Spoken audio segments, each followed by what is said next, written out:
fresh and controversial allegation has entered Nigerians' already heated debates over insecurity, corruption, and the persistent conflict between farmers and herders. Social media activist Martins Ose, popularly known as VDM or VeryDarkMan, has accused some top politicians of allegedly using the cattle business as a channel to launder money they have supposedly stolen from government. The claim was made at the 2026 Nigerian Bar Association Annual General Conference in Port Harcourt during a section titled Known Gunmen. The session focused on the legal and institutional weaknesses that continue to contribute to insecurity in Nigeria. But VDM remarks went beyond the usual discussion of banditry and kidnapping. There has been a lot of debate as to why VeryDarkMan is invited. I am not here to teach you the law. I am here to share an experience. I'm pretty sure a lot of you that are debating did not look at the topic. It says known gunmen or unknown gunmen, right? This is not the topic of if I name my Lord, because a lot of your lords are being kidnapped. So this is not if I name, because your lords are being kidnapped. On the 26th of July, a judge was coming from Sokoto and he was kidnapped in Kebbi. And then they released him after 1 week. Do you understand? So if we don't discuss about this topic and if I don't share my experience, it will not be if I name my Lord. It will be you joining your personal Lord and Savior. So you just have to listen, you know. So I'll share my experience now. Thank you very much. So talking about Yelwata, I was the first respondent there. When the killing happened, our conventional media, like AIT, NTA, and the rest, they have become lazy and they have become really scared. So they don't really cover what happens, the result of this insecurity, or rather the result of these known gunmen. So that is why people like us will go there. And like I said, that is why I'm here. First of all, I was the respondent for Yelwata. I was also the first respondent when they killed, that one is the military men that did it, when they killed some women in Lamurde. They shot them, they knelt down, they sprayed them the bullets. I went there. I was also the first respondent when, the police were there before I came, but I was like the first person of the media that came. The bomb blast that happened on Saturday, they detonated one at Monday Market in Boronu, Post Office Junction, and University of Maiduguri Teaching Hospital. I went there, I saw the people that were affected. Also, Angwan Rukuba in Jos, I also went there. Bokos, I also went there. I've seen people that have been affected by these unknown gunmen. I've seen blood, I've seen people burnt alive. So you just need to listen. Do you understand? Now, what happened in Yelwata is straight. I'll be straightforward. It was the Fulanis that attacked the people in Yelwata. Why? It was a retaliation for the Yelwata people. I think they killed the Fulani boy and his cow, and these people came back. Now, the thing that has been happening in Jos over the years, thousands of people have lost their life. Now, what has been happening is just simple. Farmers and herders clash. I've collected data, I've investigated. If the cows don't move, people don't die. If the cows don't move, people don't die. The Fulani people, you and I, when we see ourselves, we say, how are you doing? How is your family? They say, hello, how is your cow? How are the goats? You see, they value these things because this is their way of life. This is culture. This is their source of livelihood. Now, Benue is called the food basket of the nation, meaning farming is their source of income. Now, your own source of income is eating my source of income. There will be a problem. Do you understand? So when they cross, these guys are like, you are eating my crops. I can't survive when I can't farm. So yeah, I have to kill your cows, so you stop. But the Fulani guys are like, no, the cows are my brothers. So I'll come back and kill. Now, look at this part. If you notice, you go around in Nigeria, you see cows passing on our roads, and you'll be wondering why so much cows are going around and passing. You know why? It is money laundering. It's the government. It's money laundering. Let me tell you how. How much is a fat cow, a very big cow? It's sold at 2 million. You see an Aboki man going around, a Fulani man going around with 500 cows, that is 1 billion naira. That is money laundering. So instead of the government to tell these cows to stay inside, like in-house ranching, right? They won't, because it's their investment. And the Fulani man have told them that, see, these cows need to walk around so that their meat will be sweet. Or they have some sort of excuses that is giving them that reason to have their cows go around. So the government, they invest in these cows to the money that have been stolen, they put it in the cows. 500, you see, 1,000 cows. If 500 cows is giving you 1 billion, or if it's sold at, yes, 1 billion naira, 500, 1,000 is giving you 2 billion. The people are the sacrificial lamb. They don't benefit nothing. So these people is their cry that the government benefits from. Oh, they killed a lot of people in Borno. We need more funding to combat insecurity. The government benefits again. The generals benefit again. See, these guys don't even have a budget. That's the craziest part. They can call the president any day and say, oh, I think we need to buy guns. We need more guns. The president can say, give them 500 million. There's nothing. They don't write these things. They just collect money. That's why you see somebody becoming a general, is owning lands. You go to Abuja, the general is buying all the land. Most of these car stands, the general own the car stands. Houses, empty houses in Asokoro, they benefit. And then lately, the commissioner of police started benefiting.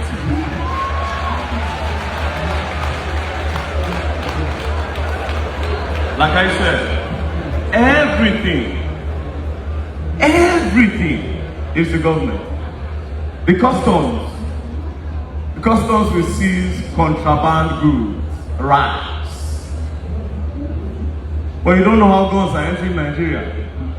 Come on.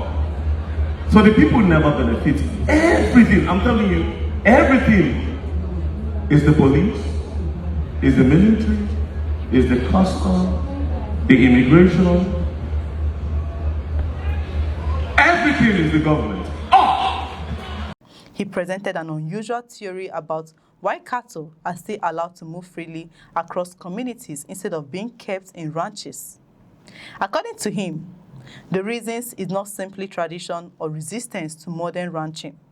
He alleged that cattle ownership has become a way for some government officials to hide or move illicit wealth.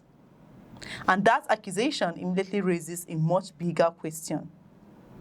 Is Nigeria's cattle economic being exploited as a financial channel for corruption, or is this an unsubstantiated allegations that requires evidence?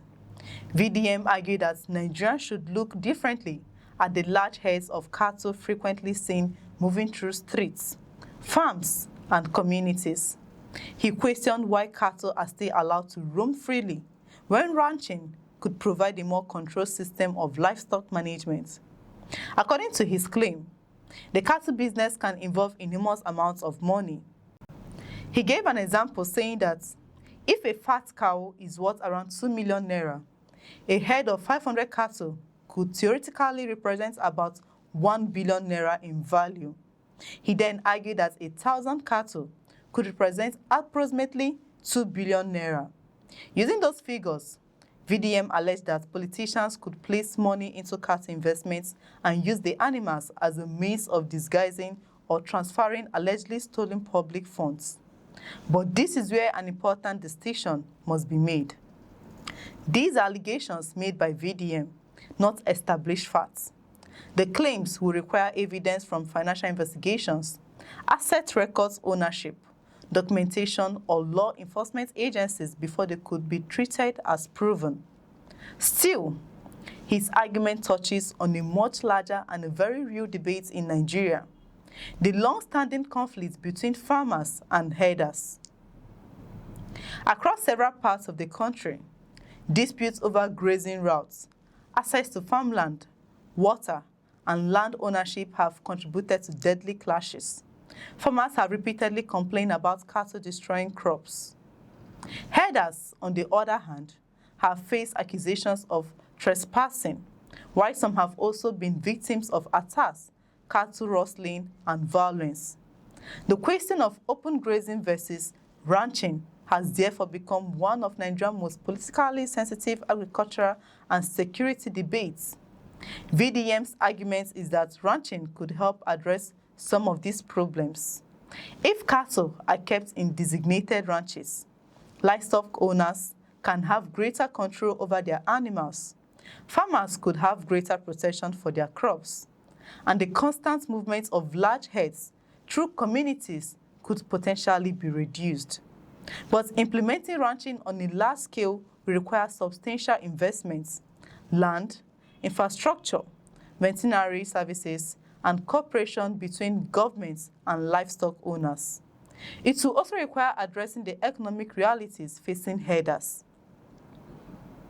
For many pastoral communities, cattle are not simply commercial assets. They are a source of livelihood, wealth, and social identity. Any transition away from open grazing would therefore have to consider how herders can make that transition without losing their livelihoods. This is where policy becomes complicated. But VDM did not stop at the cattle controversy. He also spoke about Nigeria's broader security crisis. He argued that security personnel need better welfare packages and stronger support to motivate them to perform their duties. That argument has been made repeatedly by security experts and civil society groups.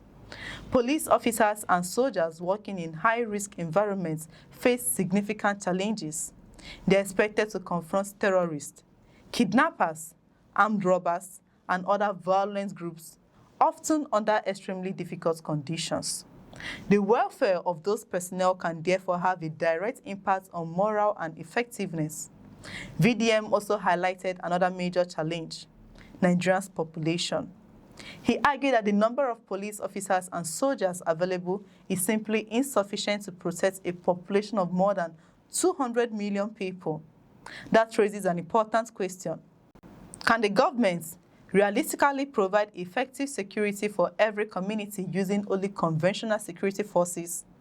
Nigeria has vast territory, difficult terrain, and thousands of communities. Security agencies cannot physically be present everywhere at every moment. That is why intelligence technology and community-based security mechanisms have become increasingly important. But VDM took his argument further.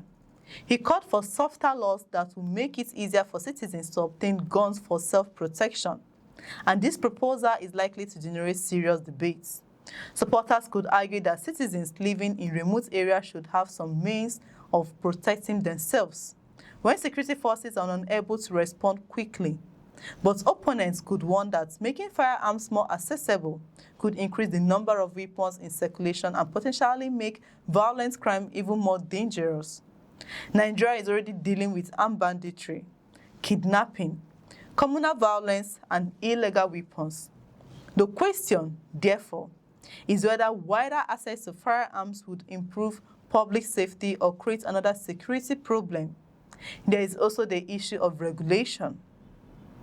If civilians were allowed greater access to firearms, who would control the process? Who would determine who is qualified? How would weapons be tracked? What would prevent criminals from obtaining them? And how would authorities prevent legitimate self-defense from becoming a pathway to vigilant violence? These are difficult questions that cannot be answered simply. But one thing is clear from VDM's appearance at the NBA conference. Nigeria's security crisis is no longer being discussed solely as a military problem. It is increasingly being connected to corruption, agriculture, land use, policing, weapons regulations, and institutional reform. And that is perhaps why his cattle money laundering allegation has generated attention. Whether or not his claim can be proven, it points towards a broader question about transparency. If politicians or public officials own substantial agriculture or livestock assets, How are those assets acquired? Where did the money come from? Are they properly declared? Are taxes being paid? And can the ownership of independently verified? These are legitimate questions for anti-corruption agencies and financial investigators. But allegations should not automatically become convictions. Evidence remains essential. If there is genuine money laundering involving public officials and livestock investments, investigators should be able to follow the money. They can examine bank transactions, property records, company ownership, livestock businesses, and declared assets. If no evidence exists, then the allegations should remain exactly what they are allegations. The same principles apply to the broader farmer header crisis. Nigeria needs evidence-based policies rather than assumptions about entire communities. The vast majority of herders should not be treated as criminals simply because some individuals may be involved in crime. Likewise, farmers should not be viewed as enemies of pastoral communities. The objective should be to create a system where farmers can protect their crops, herders can protect their livelihoods, and criminal groups cannot exploit the conflicts between them. That brings us back to the central issue. Can Nigeria solve insecurity without addressing the economic and institutional problems that help sustain it? VDM believes major reforms are necessary. He wants better welfare for security personnel. He wants stronger protection for citizens. He has questioned the continual practice of open grazing. And he has made a serious allegation about the possible use of cattle businesses to conceal illicit wealth. The allegations require evidence, but the questions they raise deserve serious discussion. Because Nigerian security crisis is too important to be reduced to political slogans. The country needs effective policing. It needs professional and well-supported security personnel. It needs intelligence-driven operations. It needs policies that reduce conflicts between farmers and herders. And it needs stronger financial investigation capable of tracing suspected stolen public funds wherever they may have been hidden. Whether those funds are allegedly invested in cattle, property, companies, or other assets, the principle remains the same. Follow the money.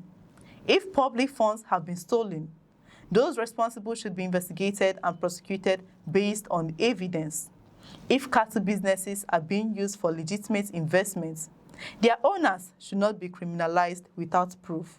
And if ranching can reduce conflicts and improve livestock management, policymakers should examine it seriously. The debate has now moved beyond one activist's controversial remarks. It is about what kind of security system Nigeria wants. A system that simply reacts to violence after it happens, or one that tackles the financial, social, and institutional conditions that allow insecurity to survive. That is the bigger question. What do you think about VDM's allegation? Could the cattle industry genuinely be exploited for money laundering, or does this claim need much stronger evidence before it can be taken seriously? Share your thoughts in the comments and stay with us for more updates and analysis on Nigeria's politics, security, and national affairs. I'm Chidera Isom. Thanks for watching. We'll see you in the next reports.